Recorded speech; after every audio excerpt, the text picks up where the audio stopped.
We meet the first and third Friday of each month at 9 a.m. Pacific time, right now. I'm April, your SAA Sergeant at Arms, and our club takes very seriously providing us all with a safe and secure meeting. We want to let you know we have a high level of trust, honor, and respect for one another, and it's encouraged but required. Masters of Evaluation members are focused on perfecting their speaking, leadership, and evaluation skills, which eliminates any room for personal offense. As SAA, it is my role to share a few practices to provide us with smooth flowing. For example, we ask you to silence your phones. We do want to see you, hello there, unless you are moving around and eating something or drinking. Do remember to turn your video off when you're doing those activities and back on when you have once again finished with your movements and want to be here. We do want to see you. We like having a view as to who's paying attention, and we trust we all will. Finally, if you are serving in a speaking or functionary role, we ask that you rename yourself, kind of like I did, and with my name, and then we will move directly and know what role you're serving. These few recommendations will ensure we all have an enjoyable, comfortable, and memorable meeting together. We're recording right now. Again, please remember to turn your phone back on once our meeting is concluded. It is now my pleasure to bring us to our virtual stage with our president, the dynamic, always intentional and fun-loving elected president, Mr. Jon White. Thank you very much, April. I always get a tickle out of the elected. Here in the States, we're having an ongoing discussion about who was elected and who wasn't. And I see that I've somehow been named grammarian. I will be a general evaluator as well. Anyway, as people filter in, our theme of the day is a walk in the park. Judith came up with that. There was a time I really didn't look forward to a walk in the park. I guess for me, that would have been a break from life. I just needed to detach. Life was too stressful. I didn't want to deal with it. I'd go to the park and just not think about things. Recently, I've tried to think differently about that, a walk in the park, being more present about the beauty of nature, the majesty, the trees, the grass, the animals, and that a walk in the park cannot be necessarily detached, but attached and rejuvenating. And so I feel the same way about the time spent here at MoE. It's always rejuvenating, and something can be gained from it. It is restorative and additive. And I'm really excited about the fact that we are adding themes to our meetings. Not that we have to have it every day or every meeting, but last meeting with the poetry was just profound. And now I'm looking forward to a walk in the park. I know Judith hasn't necessarily had a walk in the park the last week with some health issues, but sometimes you just show up as the best you can and you walk that damn park. Anyway, it's my pleasure now to welcome guests. I see that we don't have any. We hold inductions from time to time, and we have two new members. Dr. Gwen has been very patient. She knows as a distinguished Toastmaster, she should have been inducted a while ago. And John Graham has joined us recently. So if we have the technology, if we're able to put them in a breakout room temporarily and then consider this matter, do we have the sufficient number to take this issue up? Would you say, David? Do we have to have a quorum? Yeah, let's take it up. Let's do it. Let's do it. So, Madam Zoom Master, is that something we can do? Oh, do we need to do that, John? Oh, you don't need the breakout room? I don't think we need a breakout room. Okay. There's only 9 of us. I got you. Is there a motion on the floor regarding a Dr. Gwendolyn Avington and a John Graham? I've heard good things about them. Anyone have a motion? I propose that they be elected members of the club. All in favor, say aye. Aye. Aye. Any nay? Wow, that was very well done. Pat, you won't deprive me the pleasure of inducting them, would you? Or do you want us to just say they're inducted? John, if you'd like to induct them formally, please do. I think thank you, we sir. should have a little. Yes, we should induct formally. Okay, great. I was being playful, Pat. Thank you for taking that in that vein. Okay, what I'm going to do is go down and talk about two pledges, the pledges of the Toastmaster. And so when I'm done reading these 10 items or so, Dr. Gwen and then John, you will say, I do, if that's something you like to do. And then there's a club promise that we will make. And there's two things that I will go down. And then the club members will say, we do. So having said that, a Toastmasters promise for Dr. Gwendolyn Avington and John Graham. As a member of Toastmasters International and my club, I promise to attend club meetings regularly, to prepare all my projects to the best of my ability, to prepare for and fulfill meeting assignments, to provide fellow members with helpful, constructive evaluations, to help the club maintain the positive, friendly environment necessary for all members to learn and grow, to serve my club as an officer when called upon to do so, to treat my fellow club members and our guests with respect and courtesy, to bring guests to club meetings so that they can see the benefits of Toastmasters membership offers. Basically, act like Muriel Shabazz. To adhere to the guidelines and rules for all Toastmasters educational and recognition programs, to act within the Toastmasters core values of integrity, respect, service, and excellence during the conduct of all Toastmasters activities. Dr. Gwendolyn, is that something you are willing to do? I will. Wonderful. John Graham, if you had time to consider this proposal, sir? Sure have, and I will as well. Wonderful, wonderful. Members of Masters of Evaluation, do you agree to help Dr. Gwen and John Graham on their journey through the Toastmasters program to provide positive and constructive feedback, encouragement, and a safe place to practice and grow? We do. We do. We do. I do. For better, for worse, for richer, for poorer, etc. Well, let's all unmute and welcome our newest members. Yeah. We really are blessed with Glad to some have you both. phenomenal members. Some show up on time, some pull a Ray Sweeney, but we love you when you're here. How are you, Ray? We just got two new members, Dr. Gwen and John Graham, so I know you're excited by that. Do you have a word of encouragement to offer or a welcome? Yeah, my word is I can't find the link anywhere. Sorry to open with a negative, but I tried on WhatsApp. I tried through our Toast host and still couldn't find it anywhere. And that's why I'm 7 minutes late. Apologies, guys. We do a great job. I should have jumped down your throat. I was being playful given our history. Well, it's exciting. Let's now move on to the walk in the park. It's my pleasure to turn it over to a distinguished Toastmaster, Judith Ferber. Judith? Thank you so much, Mr. President. Well, in full disclosure, I was invited to a travel club about a week ago, and they were talking about parks around the country and the world, and how people traveled around the world visiting various parks. And I thought, what a great theme to be used walk in the park. And that's how that actually came about.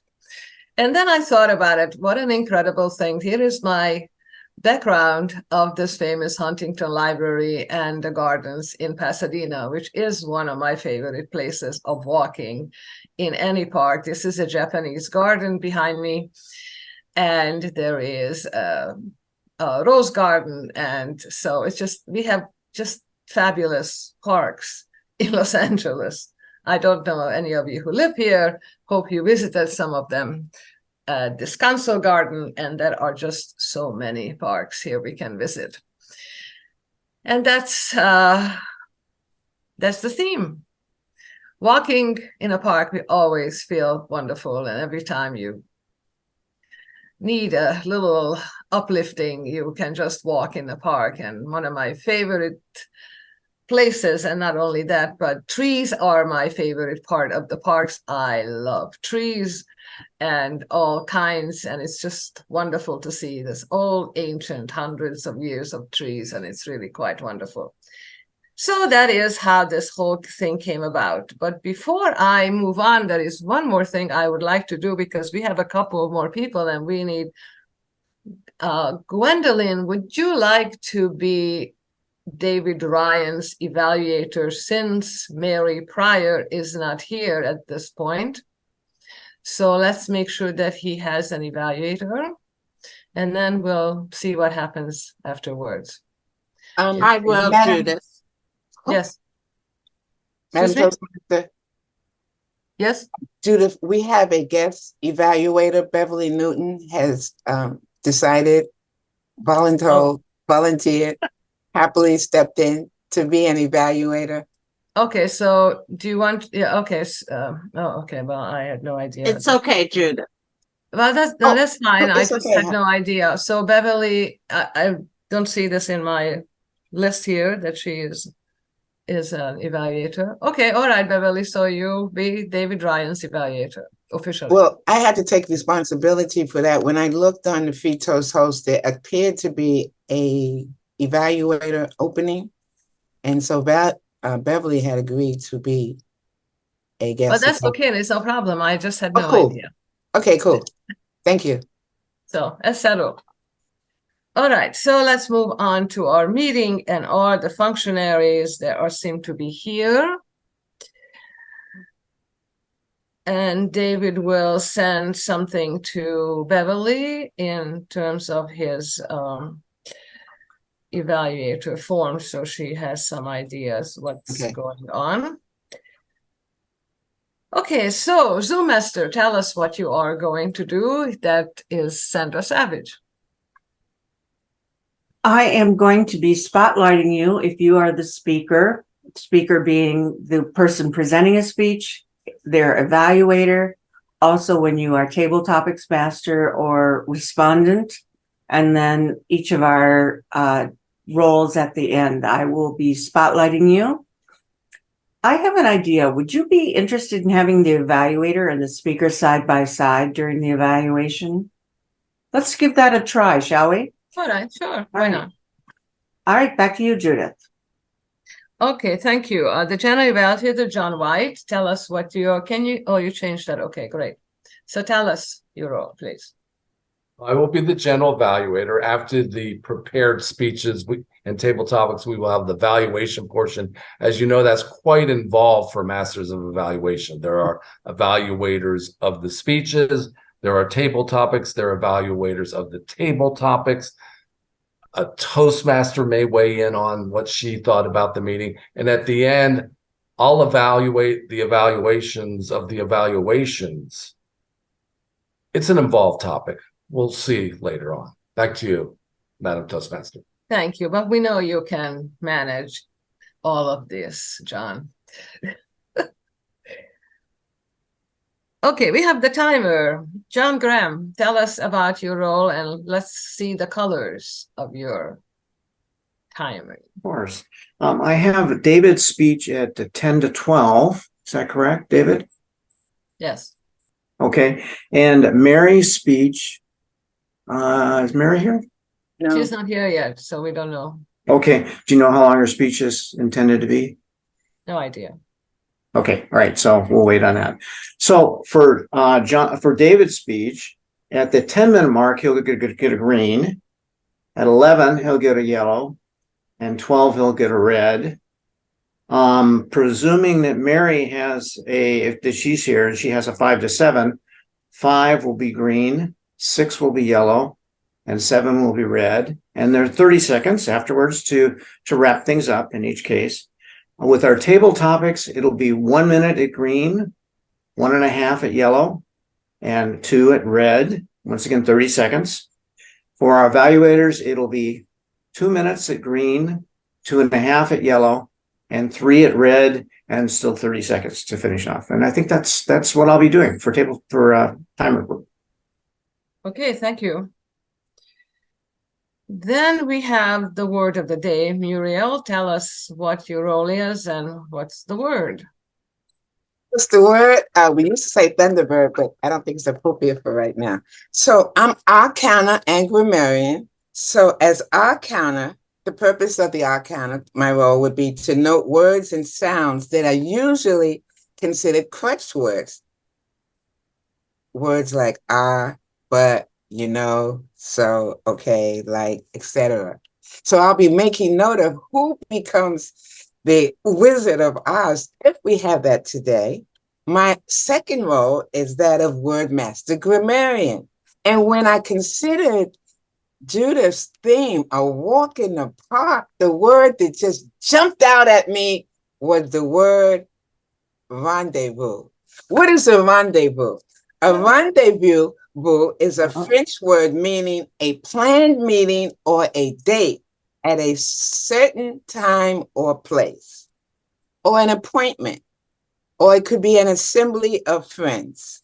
And used in a sentence, the two secret lovers set an early morning rendezvous in order to avoid any suspicion. So I'll put that word in the chat, rendezvous, and I'm going to set 25 number of times for us to use that wonderful word, rendezvous. Back to you, Madam Toastmaster. Thank you. Wow, we are becoming international now. We always were. Yeah, I know. Well, here we go. That's all right. Fabulous word. Okay, now we have all the functionaries, so we are going to go on with our prepared speeches. And we'll have our Beverly Newton is David Ryan's evaluator, so please tell us about the objectives of his speech. Good morning. I apologize for my tardiness. The objective of David's speech is from the effective coaching path, and he wants to provide a motivational speech targeted at the club today about effective coaching and his personal objectives in coaching. He's completed all of his levels, and this is the reflection on his path. Oh, thank you, Beverly. And here is David's introduction. Speech title is Above Average. David Ryan is 44 years old, a father of 4, a husband of 1, that is an exclamation mark after 1, which I find it interesting, an engineer turned manager, a Toastmaster, and a jogger. Sounds pretty average, but maybe not. All is as it seems.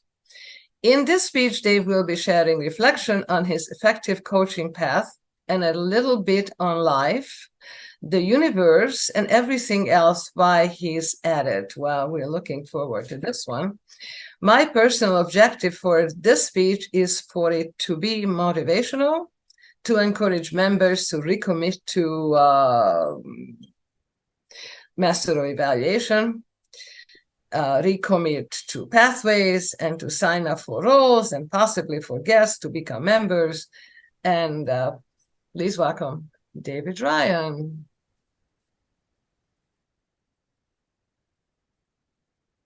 Life is a marathon, not a sprint. That's a cliche, but cliches are cliches for a reason. That's another cliche. Anyway, but did you know that every year only about 1 million people run marathons? It might sound like a large number, but even if we conservatively assume that running a marathon is a luxury reserved for those of us in the developed world, it's still only about 1 in 1,000 people run a marathon each year. So if you run a marathon, you're well above average. I haven't run a marathon, so that doesn't really say anything about me, but we'll get more to that later. This is a speech, as Judith indicated, about my effective coaching path. It's not about the path per se, but it's about the process of reflecting on the path and the personal transformation from when I started the path where I am today. Today I'm going to tell you a little bit about what the path looks like when I zoom way in, and also when I step back and zoom way out. And I'm going to draw a few parallels to between the path and training to run. Most importantly, I'm going to tell you why I'm above average and why you're above average too. So let's get stuck in. When I dissect my effective coaching path, it's 14 speeches, 5 levels. It's a real mixed bag. It was my third icebreaker, pretty unspectacular, probably my best icebreaker so far, but nothing special. There was some nice projects in there. I did one on managing a panel, so I tied that into presenting at a workshop, a technical conference at work, and I had a panel of guests. But there was also some pretty bad ones, I think. Ones where either I wasn't happy with my delivery, or I kind of was happy with my delivery, but my evaluation called something out that really just kind of beat me up a little bit or something, right? So it was a real mixed bag. When I look at each individual project, there's really nothing that stands out as spectacular or anything above average. But there's no clarity that comes from looking at these individual projects. In fact, some of them I can barely remember. I don't know if you have the same reflections when you reach the end of a path. You're like, what even was that speech? I can't really remember it, right? So no clarity, no real trend, just a string of 14 speeches spaced out over 2 years. Maybe there's something in there. And then I zoom way out. Where was I at the start of this path? When I started effective coaching, it was 2 years ago, almost to the day. It coincided with when I joined Masters of Evaluation. At work, I had a good job. I was a managerial role. So nothing that I was particularly excited about in terms of the purpose of the role. I was sort of knocking on the door for the last 3 years on a director title role, something that I really, really wanted and I felt should be mine, but wasn't. In Toastmasters, I was kind of stalling. I'd been a member of a community club for 4 years at this point, and this kind of run its course. I wasn't really getting that much more out of it. I had recently chartered a corporate club. That was going pretty well. And I was running casually now and then, nothing sort of spectacular, right? Fast forward 2 years later, I have what I sort of consider my dream job. I'm director of product development in renewable energy for a high-tech company. The same company I was in 2 years ago, but now the job really means something to me. It's what I've always wanted to do. And I feel I belong here. This is mine and I earned it. And I earned it because of the steps I've taken in between. About 1.5 years ago, along this journey, I put my hand up and earned the right to pitch to our Deputy Prime Minister in Ireland on policy related to renewable energy, and got that slot. And a little bit of a segue. It doesn't do much for your Twitter feed when you get a slot to present to a politician. You'll always get slammed by people on the extremes, but that's okay. Back in here. So I've like thriving professionally. In Toastmasters, I'm coming up to now my DTM. completing my second path. So next up, DTM. And everything has really shifted very, very significantly from where I was 2 years ago. I started the effective coaching path because I had done a mindful leadership program at work, and it tweaked an interest in me in coaching. Today, I'm a qualified professional coach. I'm coaching general managers in our company and many more besides. And I have a future in coaching when eventually I run the course of my job in product development in this high-tech company that I work for. Huge difference, right? Going back to the running. The truth is, that cliche, life is a marathon, not a sprint. Even a marathon, right? It's 26 miles running. Marathon isn't about running 26 miles. A marathon is about training for months to be able to run that 26 miles. And what I've learned recently about running is that that training isn't about pushing yourself week in, week out to be the absolute best. It's just about showing up. It's about putting on the runners, trainers, sneakers, whatever you want to call them, going outside, regardless of the weather, and running at a modest pace, at a pace that you can maintain a conversation at. It's not about blowing away your personal best week in, week out. And that's my key learning from this path and the message that I really want to leave you with today. It's not about delivering the absolute best speech every week. It's not about getting perfect evaluation that says, sorry, I have nothing to say about how you can improve. It's all about showing up week in, week out, putting your hand up to deliver a speech, regardless of whether you've got one in your back pocket, and just taking that role and practicing. It's all about training at that level that you can carry on a conversation at. It's about putting yourself into the timer's role, the grammarian role, whatever it is. It's just about being here every other Friday and participating and improving yourself. So as I wrap up my effective coaching path, what's next? Well, on to the DTM. Next up, I've got my project lined up. I'm running Speechcraft inspired by Judith. I'm running Speechcraft for that same technical conference I delivered a panel at last year. For first-time presenters, we're going to give them a 4-week crash course on how to calm their nerves before they get up on stage in front of 100 of their colleagues and make the most of their opportunity. That's in the next 2 months.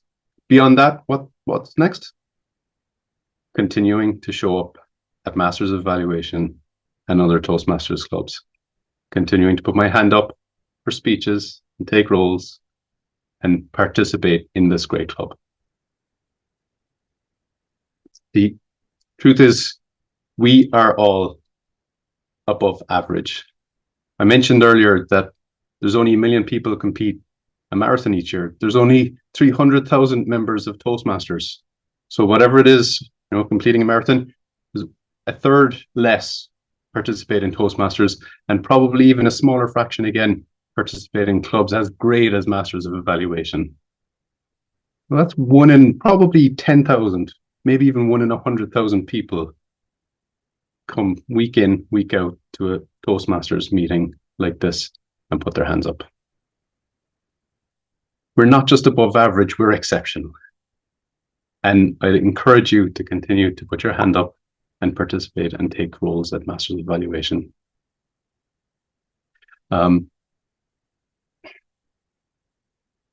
It's a little bit, I'm going to be a little bit melodramatic for a minute. It's a little bit like that scene in, Honey, I Shrunk the Kids. where the kids are trying to get from one end of the garden to the other. When you're in there and you're surrounded by these huge blades of grass and massive water drops the size of vehicles are falling on your head, it can seem really, really tough. But at the end of that, they got to the other end of the garden and everything worked out well. And then you could see how far they traversed. Life is not a sprint. It's not even a marathon. Life is the training. It's showing up week in, week out, and trusting the process. There's a quote I'd like to leave you with by Katie Kaczynski, and it's, you need to be content with the small steps. That's all life is. Small steps you take every day. So when you look back down the road, it all adds up and you know you've covered the distance. Thank you.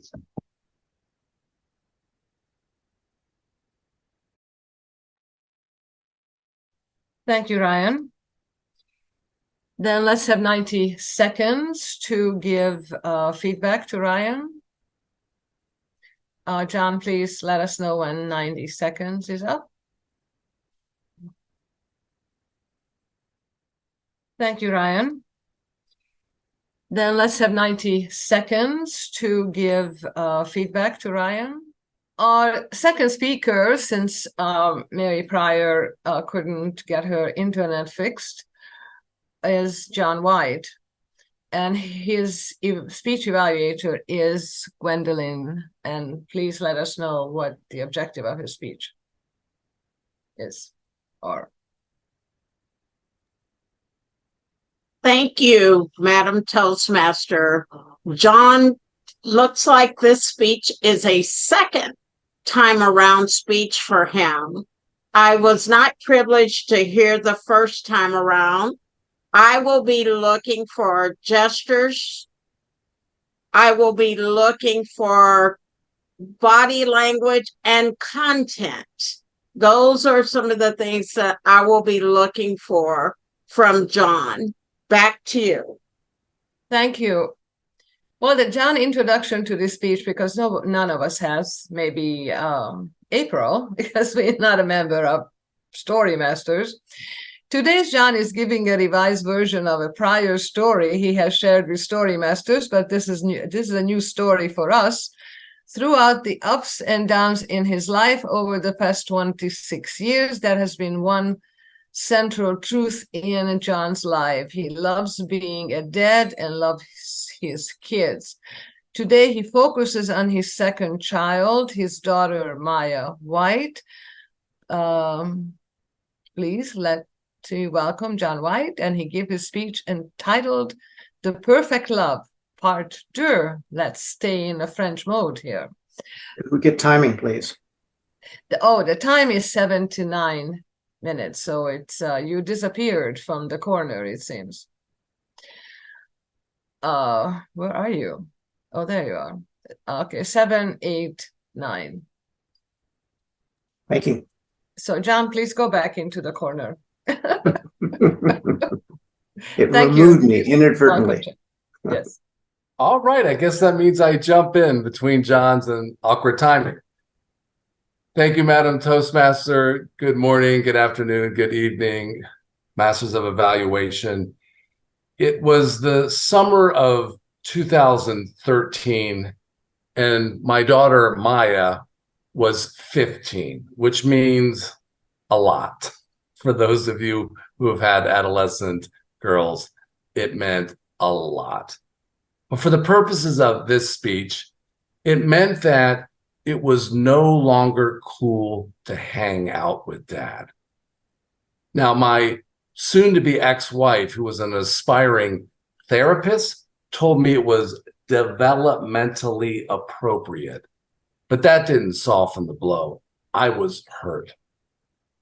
While I lost many privileges and access to my daughter, one responsibility remained, that of being her driver.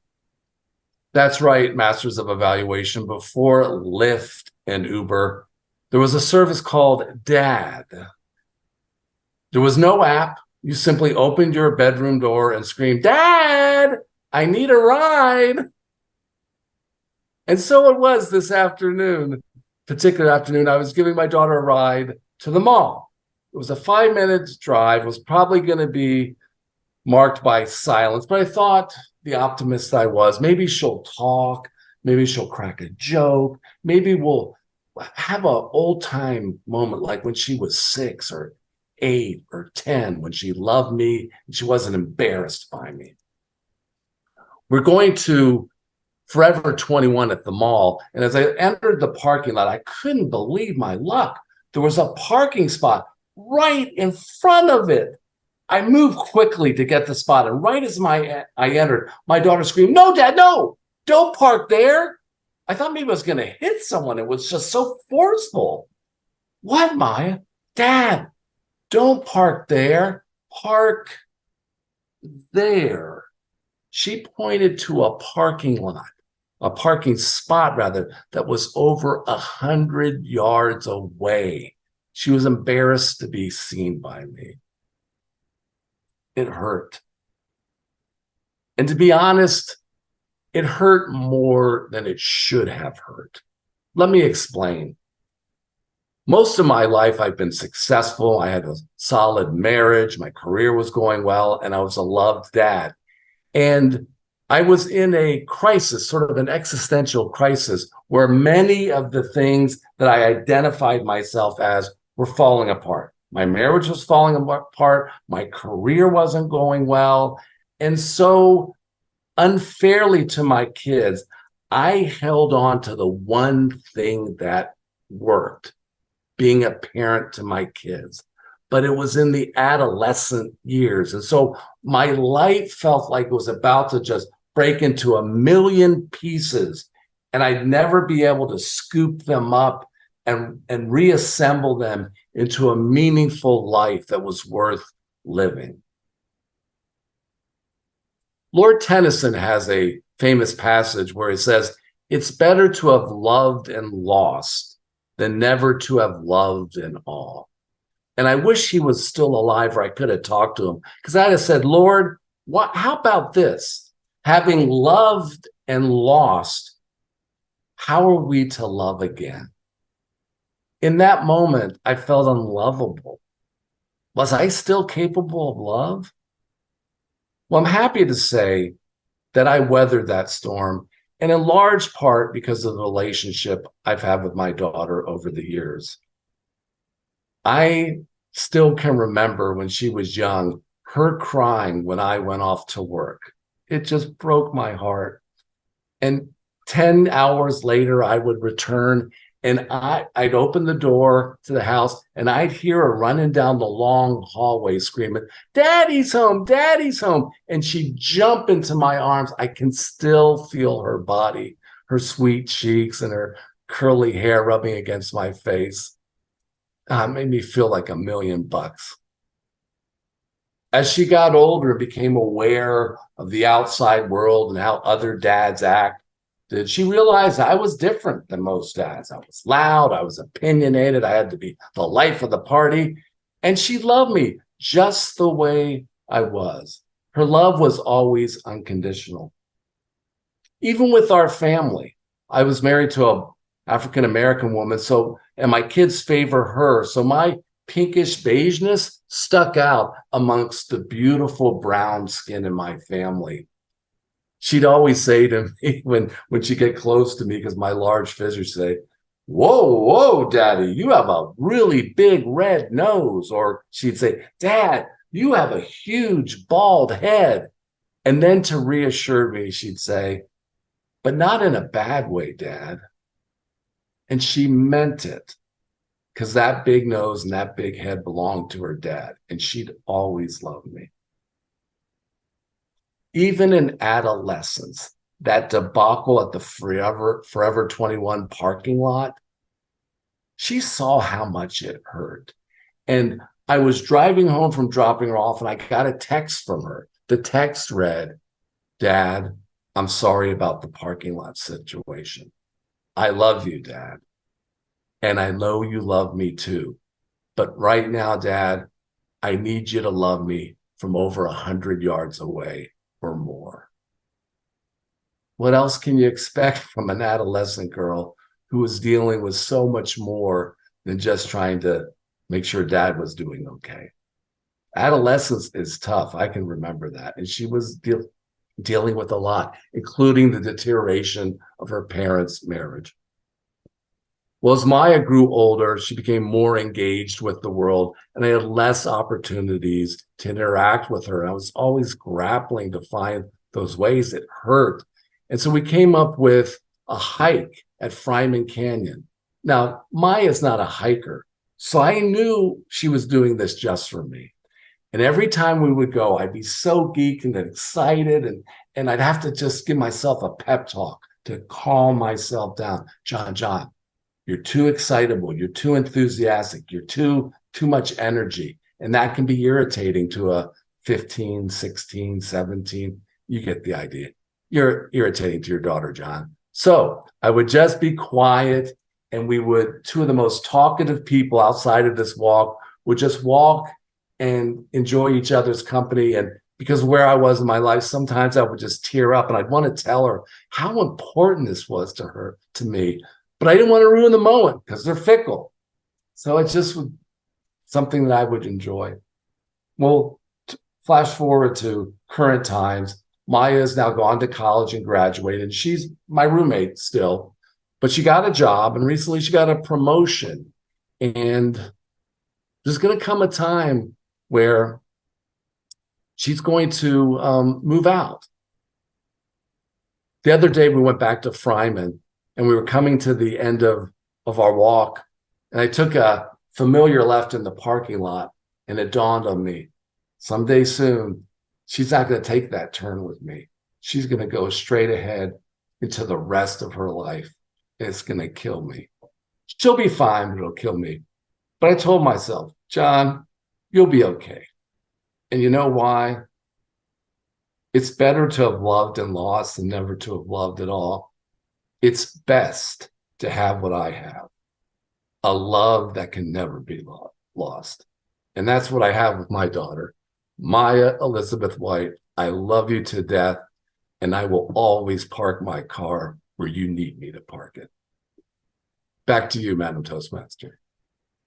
Outstanding. Thank you so much, John. Wow. Mhm. So, John Graham, please let us know in 90 seconds, and please give a note to John about his speech. 90 seconds. Thank you. Thank you. I can see. Okay, let's so the timer report. Please, John, tell us about the timing report for the two speeches.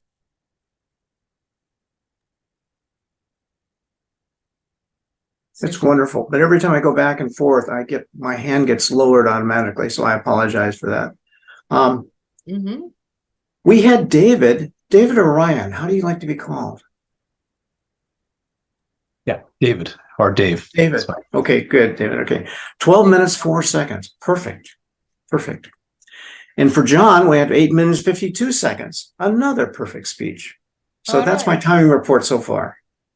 Thank you so much. Someday we'll figure it out how you stay in the corner. But anyway, thank you.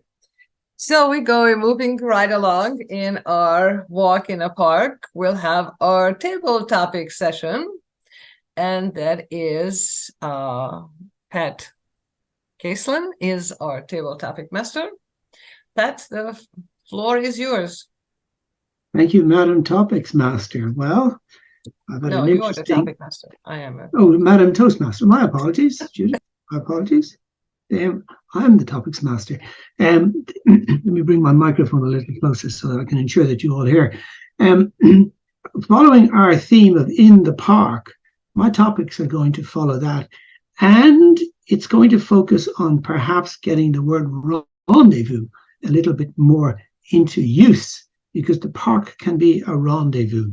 So let's start off with, let me see, Ray, how do you use your local park and what do you get from it?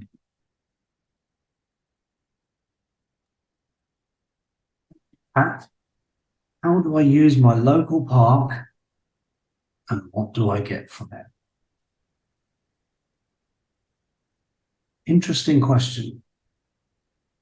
I think I see everything as parkland. As soon as I leave the house, I'm out in the fresh air, and you've got the trees all the way down from the mountains down to the sea. It's the great outdoors, and you're in touch with nature. A lot of people go to parks and go to specific areas, small patches of ground, because that's where they are. That's what they have around them. I think I'm quite fortunate in the fact that there's not so many parks around here, but everything seems to be open. You can walk down by the river quite easily. You can walk to the mountains. You can find inspiration. You can walk down to the seaside. Many a time I can be found walking along, practicing a speech on the way down through the green trees along by the river. It really is a superb place just to take a moment and ponder, meditate if you like. A lot of people call it mindfulness as you're walking, be aware of your thoughts, having positive thoughts.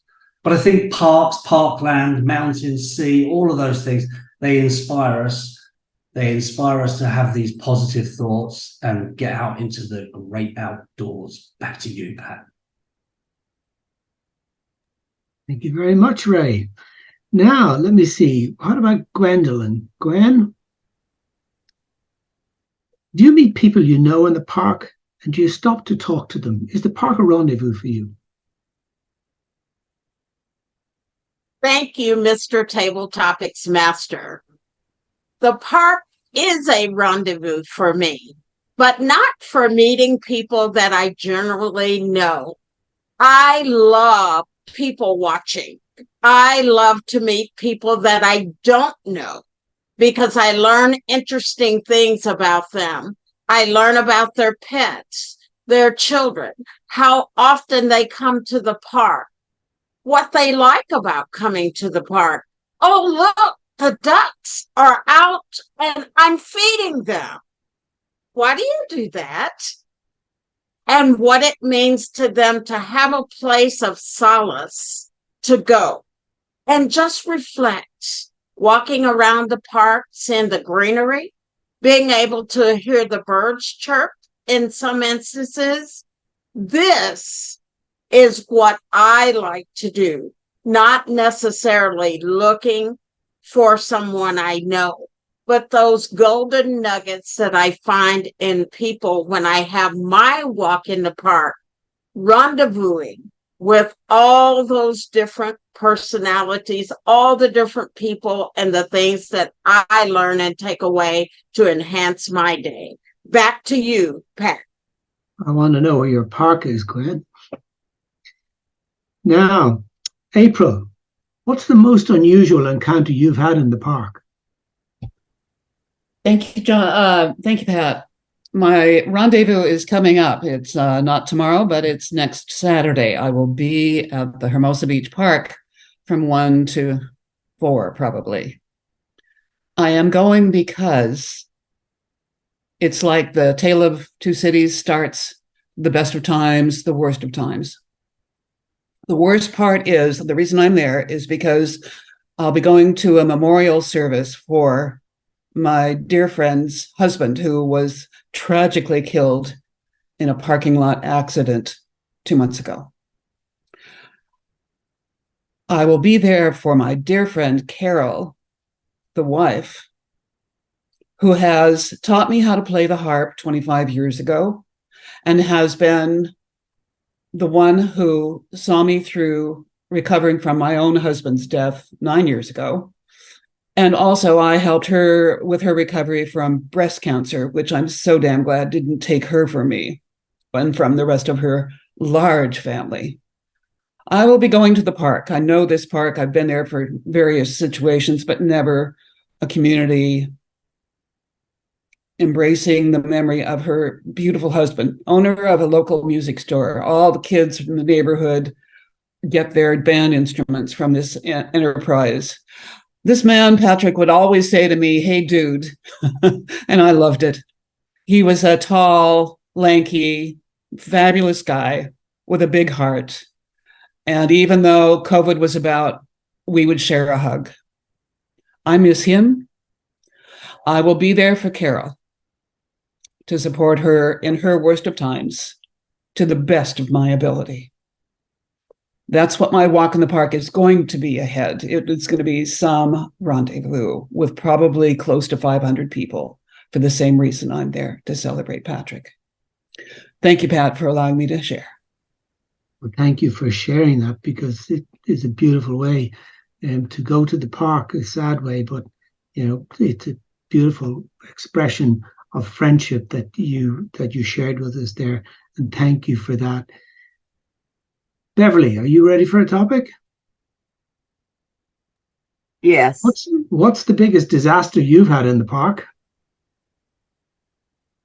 One of the biggest disasters I observed in a park was about 10 years ago. A lady was walking her small, fluffy dog that looked like a little rabbit. And I'm dogophobic, so the dog kept running up to me, and I said, "You need to put that little dog on a leash." And she told me, "Oh, the dog is very nice. He's been in commercials. He's very friendly. He's okay." But I'm afraid of dogs. About 10 minutes later, a hawk flew down, picked up her little dog, and flew up, up, up in the air. And as the hawk was taking the dog up in the air, she was going, ah. And then the hawk released the dog. That's how they kill their food. And when the hawk released the dog, she went, ah. I'd never seen something and heard something so awful in the park. But I live adjacent to a type of wilderness park where people walk, they walk their animals, but there's wildlife there. And I felt bad because I had just told her, but I didn't want to see her little fluffy white dog that kind of looked like a rabbit being taken out by a hawk. But it happened. It was one of my worst recent experiences in a park. Thank you for that question. Wow, I wouldn't care to hear what some of the other recent experiences in the park were, Beverly. That's an unusual one, but thank you for sharing that with us. Let me see, who have I got? Muriel. Muriel? Yes, you're there. Muriel, do you walk, run, or cycle in your park? Wow, I tell you, good morning, Masters of Evaluation and Table Topics Master Pat. Do I walk, cycle, or what was the other choice? Run? Run. Or otherwise perambulate in your park? I love the park.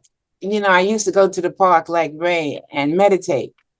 And, as I'm on this weight loss journey that's extended beyond 10 years now, I have found walking in the park at a very brisk pace has helped me. I love walking and running in the park.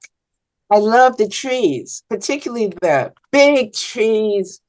And I'm working on a speech called The Hidden Life of Trees. And the trees in the park, I sometimes just marvel at their roots.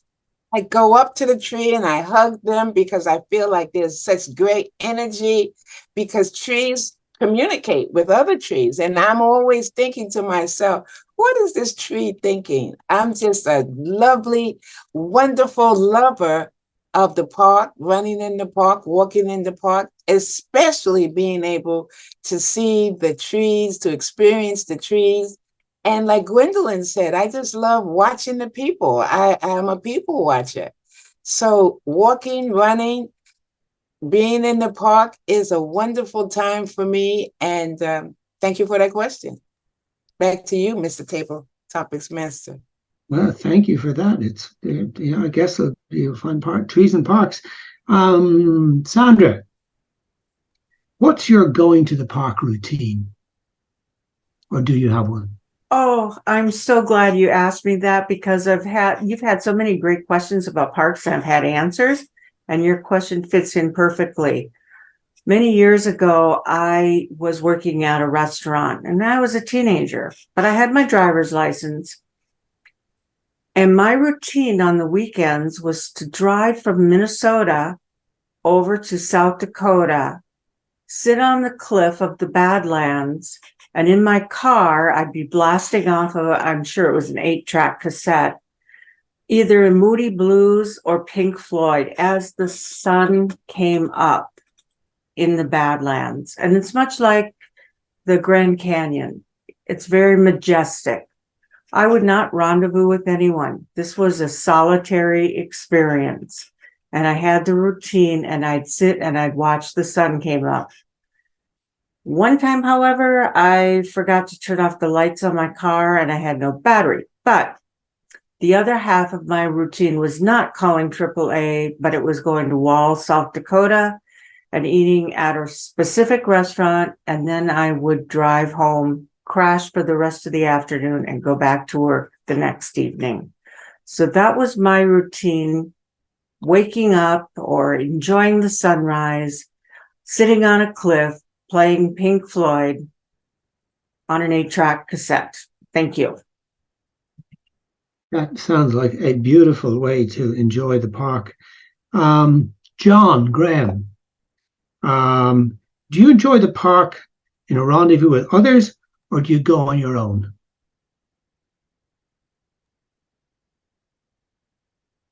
You want me to time you?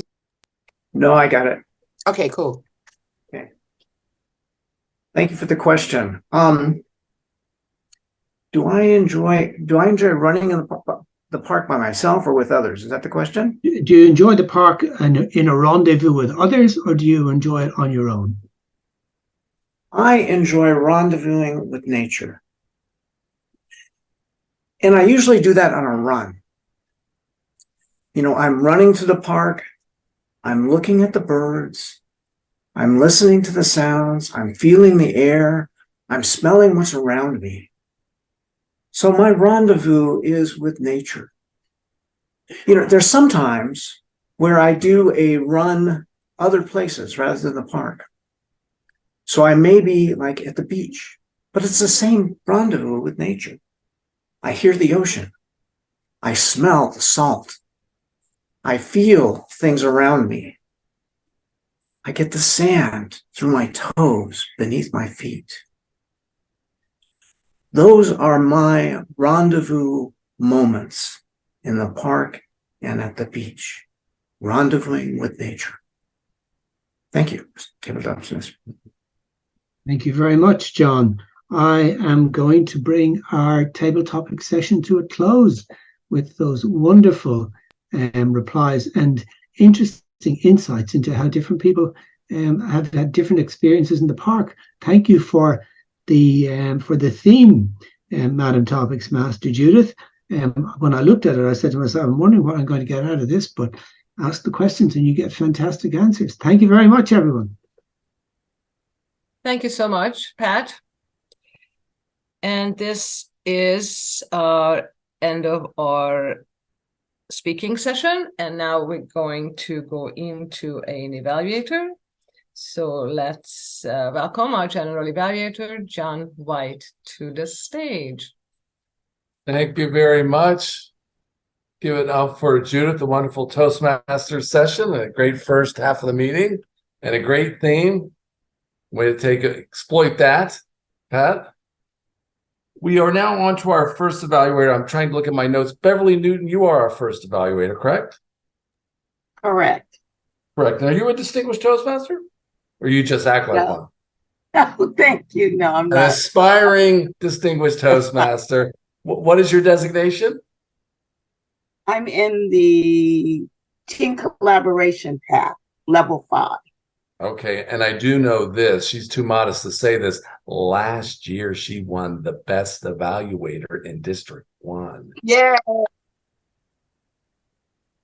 So you. I turn it over to you, and you'll be evaluating David Ryan's speech. Beverly?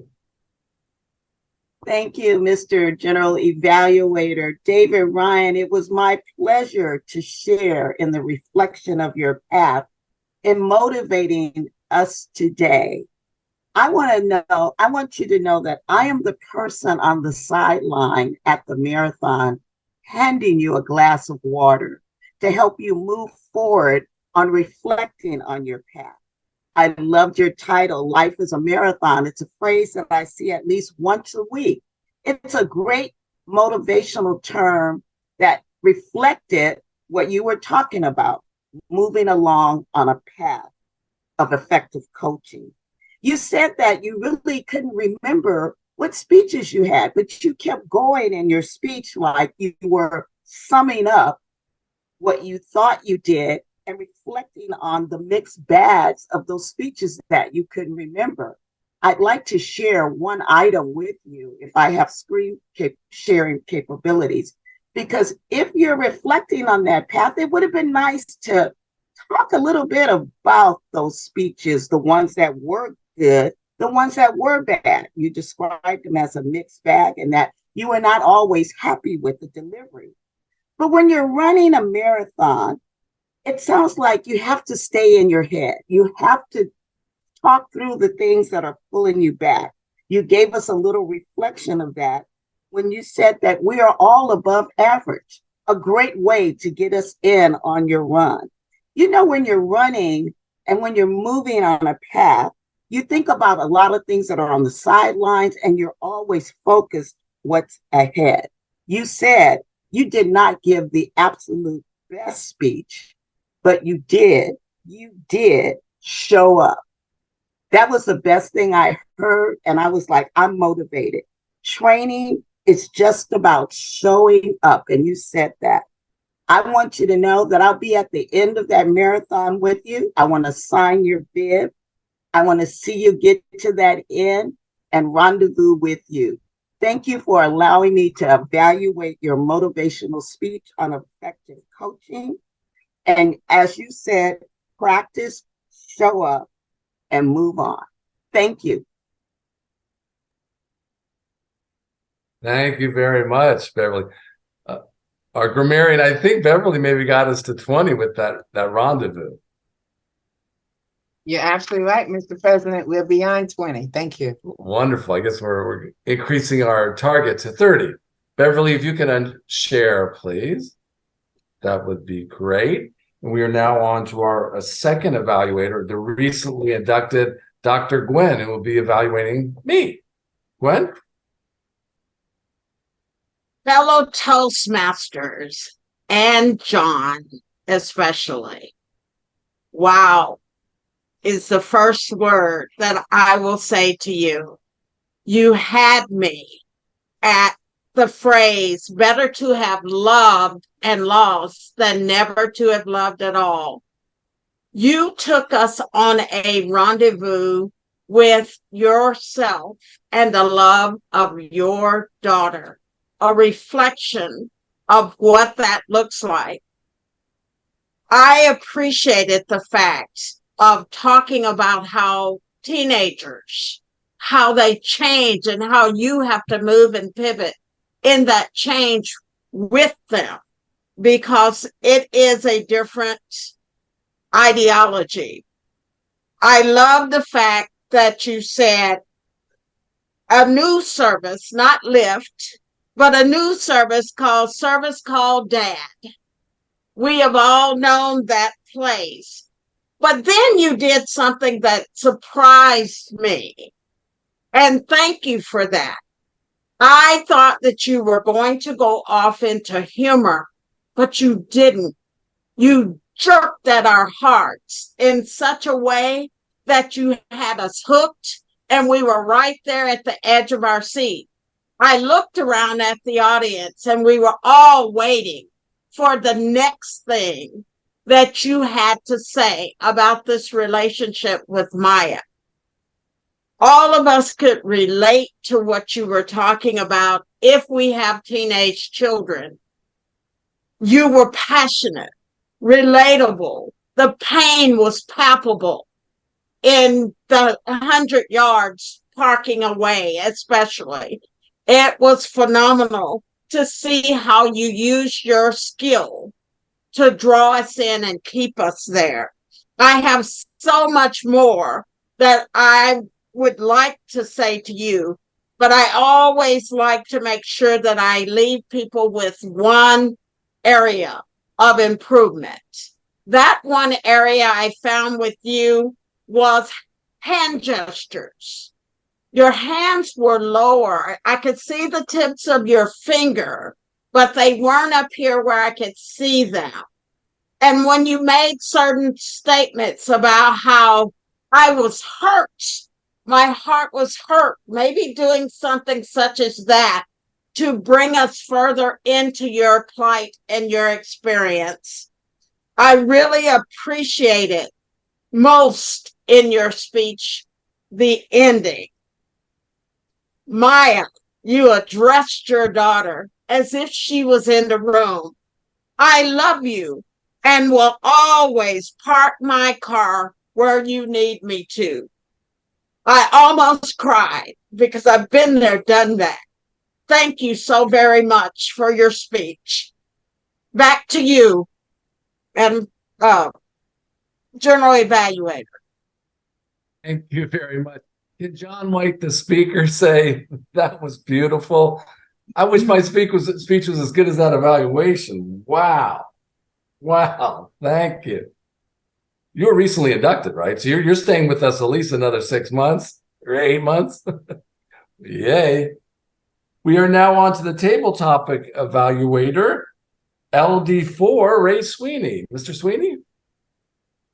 Thank you, Mr. General Evaluator.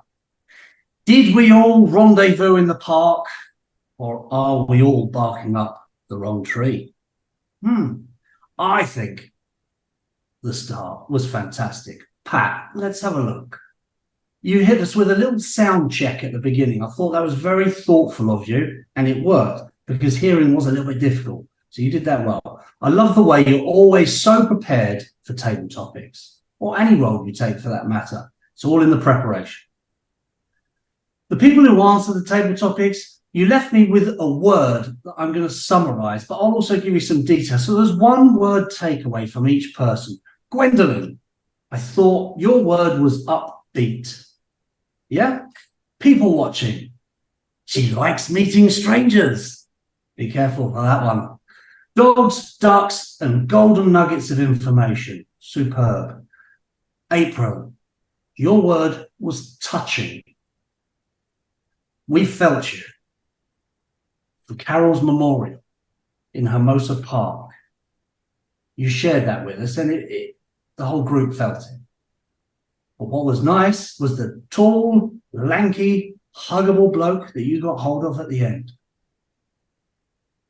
Beverly, drama. It was a disaster. Walking rabbits in the park and a hawk flies down.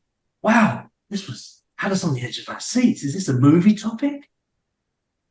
Muriel, your word is hug. Whether you walk, cycle, or run, Muriel loves the park, and movement is key. Sandra, you told us the story, and your word is routine. The restaurant, the drive, sitting on the cliff in the Badlands, watching the sunrise come up. An emotional story for us to share. And not forgetting John Graham, his word is running. His rendezvous with nature and getting that sand between his toes on the beach. Pat, in conclusion, back to you. You chose a topic that engaged us all, and that is the key to being an excellent table topics master. Thank you once again. Back to you, Jon White. Thank you, Ray. Quite an ear. Great observation. We now move on to the word of the day, odd counter word grammarian, a rendezvous with the goddess, Muriel Shabazz. Okay, we made it. Yes, we made it past 25. We actually made it to 29. John Graham, I have you at 5. Sandra at 4. April at 4. Pat, 6. Ray, I've got you at 2. Beverly, I've got you at 2. And a few others. Words, memorable phrases. Who said, we love that. I wish I could do my cards, but I did not have time. Who said it is better to have loved and lost than never to have loved at all? John. Okay. Voting Mr. Tennyson. Who quoted Lord Tennyson? Yes. Who found a parking spot in front of the mall? John. Jon White. Who is coming up onto the DTM? David Ryan. David Ryan. Who has not ran a marathon? David Ryan and me. All of us. Who had a managerial role that he was really not excited about? David. David. All right. Let's see.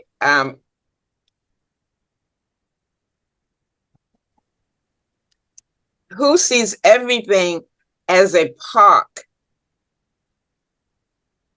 Gwendolyn. Ray.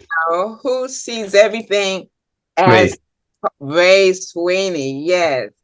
Who ponders mindfulness and meditation when they're at the park? Ray as well. Yes. Who learns interesting things about people at the park? Gwendolyn. Who asks strangest questions as she goes Gwendolyn. in the park? Okay. Who is going to the Hermosa Beach Festival? April. April is. Who quoted the Charles Dickens? The best of times, the worst of times. April. Who had dogophobia? Beverly. Beverly. Who told a story about a dog, a hawk, a dog and a hawk? Beverly. Did. Who loves Pink Floyd and playing it on 8-track? Sandra. Who has a rendezvous with nature at the park and at the beach? John Graham. John Graham.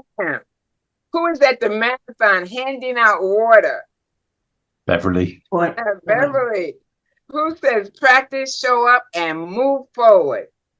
David. And who wants Jon White to use hand gestures more?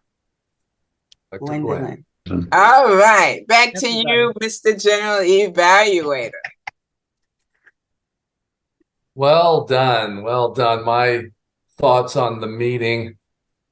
I'm never disappointed when I come to this meeting, and I'm just struck by a variety of emotions. One just the brilliance and the insight and just the quality of everyone's contribution and the heart and a reminder of things that perhaps I know but need reminding to just recommit myself to my course. I was really touched by David Ryan's speech. He has sort of this shucks quality about him, and these 2 years of languishing and not making any progress, and then having this perspective. So I learned perspective from David that I thought was very important.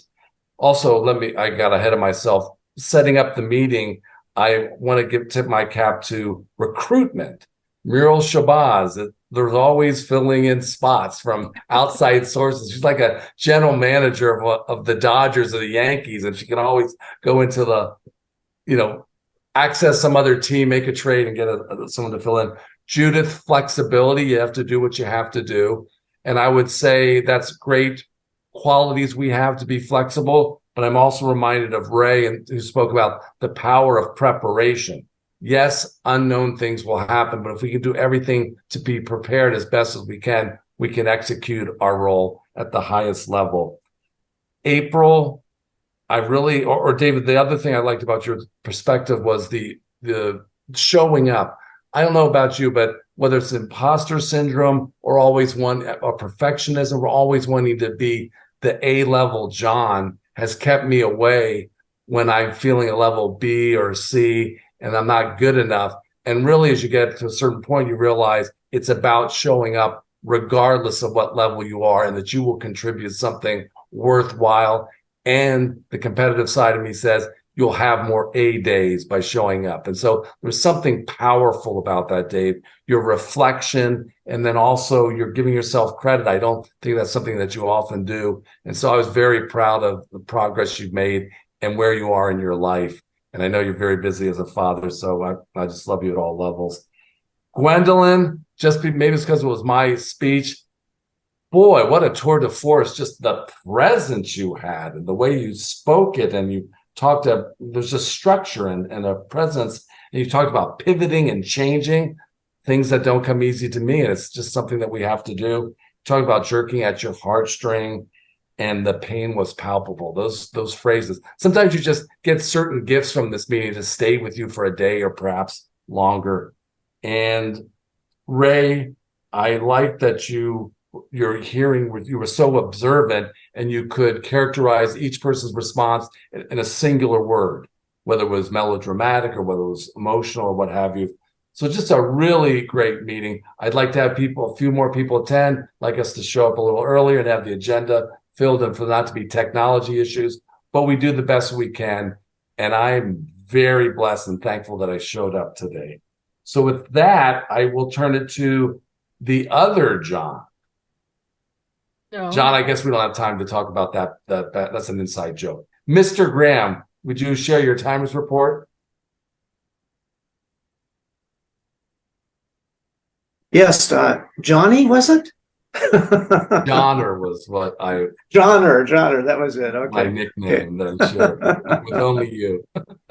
All right. We did very well all the way through. First of all, we already got the speeches timed, and both of those are within parameters. For our evaluators, we had Beverly evaluating David at 2 minutes, 28 seconds. We had Gwendolyn evaluating Jon at 3 minutes, 21 seconds. We had Pat with our great table topics review at 2 minutes, 27 seconds. And Jon, you were at 3 minutes, 21, all within parameters. Thank you. Great. Well, with that, our walk in the park is close to coming to the end. We're taking that familiar left turn into the parking lot as he calls back to a speech in the meeting. And I want to turn it over to Judith Ferber for some final comments. Thank you. It turned out to be that the walk in a park was a good theme and everyone shared. But there's one other thing that I want to share with you when you go to the park, when I go to the park. Have you ever wondered when you are sitting on a bench in a park and you see people sometimes carve their names in the trees, or you see various things, who were there, who are those people, or think about just a little bit who's coming and going. And when you see people walking with their dogs and walking together, whether they have a rendezvous or they don't have one, they just happen to be there, who they are and what they're enjoying. And it just, there's so much story of the park. Park has actually amazing stories if you really, really think about it, of all these people come visit. It's just really just an incredible experience if you go a little bit deeper into the park, walking in the park as an experience. So thank you so much. So I hope you were all inspired and you go spend the weekend walking in a park somewhere, at least in the city. Probably every city has wonderful parks. So go and enjoy the greens, the flowers. It's summertime and it is really wonderful to be outside and enjoy all that. So thank you, everyone. And now I will return the control to our president, Jon White. Thank you very much, Judith. John Graham wanted to say he did the timing for the table topics respondees. They all were within time. That's what I'm hearing. Real quick, just say hi to some guests. I don't know that I identified them as such. Beverly, what'd you think of the meeting? And what'd you think about that first evaluator and that table topics person and that hawk? What'd you think about all that? I really enjoyed the meeting. You can tell when you visit a club where there are tons of experienced Toastmasters. When I walked in or Zoomed in, I felt a little intimidated because just the way the meeting was being run, I said, oh my God, these are long-term, professional, know how to do it right Toastmasters. It was a great feeling. I enjoyed the meeting. I like the little tweaks that you do that are very unusual, but move the meeting along.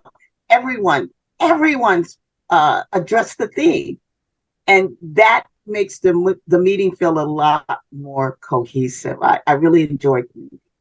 Thanks for inviting me. Great. We have another guest, Eunice Dowling Jackson. I don't know if you're able to adjust there it is.